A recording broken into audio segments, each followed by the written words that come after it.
Hi, it's me again with Corel Tips and Tricks, and this is just going to be a little video on how to add bling to your Christmas tree. I helped somebody design, and I just went out to the shop and cut this out, and it came out good. But if you're not going to paint the wood, you could add a little bling to it. So if you haven't followed the other videos, I've done a couple videos on how to get this like text to path and so on and so on. So we're going to take this text and we're going to Control D and we're going to make a duplicate and we're going to move it over. And then we're going to grab all this and we're going to weld it. So now that name is in there. And you can kind of see it's maybe a little bit hard to read. But then if you click on the name you nudged over and go to Effects and Contour to the inside with rounded corners, I'm going to say 0.03 and hit OK. Then go up to Object and break the contour apart.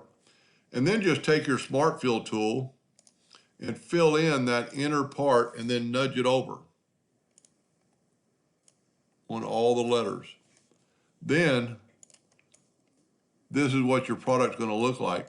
The names are going to be engraved, but they're still going to cut out. So in this way, you can have the names a little bit bigger and have them on the top and the bottom of the bridge, making the whole thing a little bit stronger.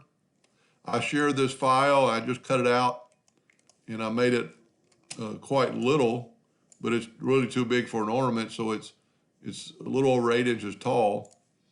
And if you have this file and if you want to cut it out, my only suggestion is to maybe make this a little bit stronger just by moving that up, just kind of make it look more normal and just kind of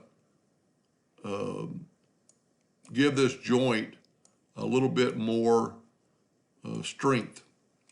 But other than that, you can add a little bling to your work by doing this right here.